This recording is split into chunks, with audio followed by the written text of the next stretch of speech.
Around me are the sounds of panic and horror.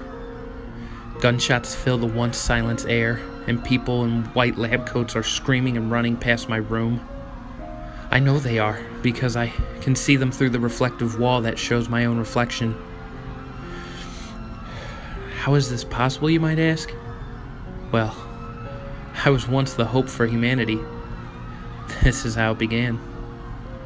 I was 13 and still had some sort of life stitched together, if you could call it that.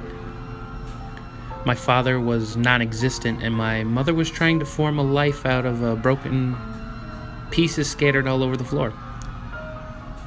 I had no social life. I still find it very hard to open up to people and even share my ideas. I was a loner, and my only friends were books. I always knew there was something wrong with me. I never talked to anyone, which made people think I was dim-witted, but I'm actually very smart. In 7th grade, I was taking algebra and so on. Next is the fact that I hear voices. I shouldn't say voices. It's mostly one voice telling me what will happen. The bombing of 9/11 or a volcano that will bring the deaths of thousands across the globe. Sometimes I can hear the dialogue associated with the event. A newborn child crying or an old person dying of cancer, breathing in their last breath. I am sorry, I am probably boring you. I will cut to the point.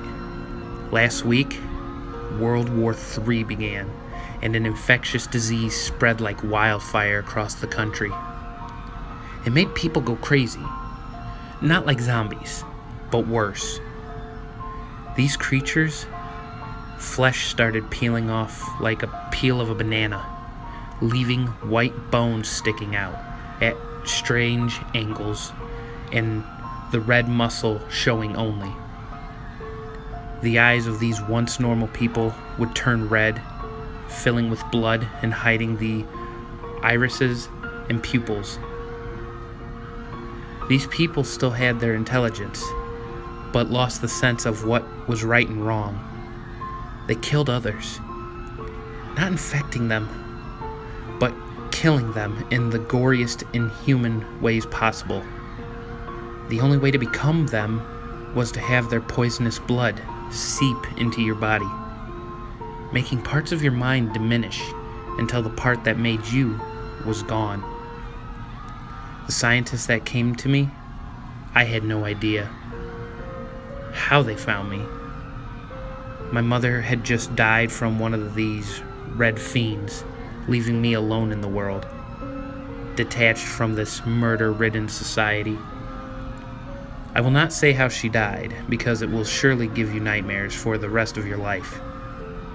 I agreed to try and help, to try to save humanity, to gain vengeance for my sweet mother's death. I was able to see where the creatures would strike, to save lives before they were lost.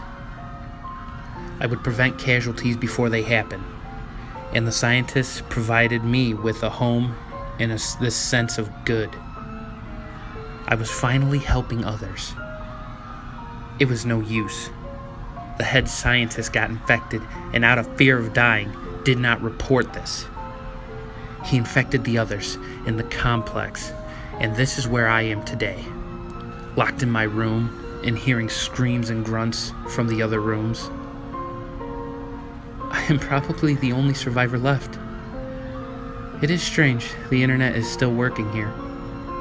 But here is the story of how humanity failed to save humanity from itself. Goodbye.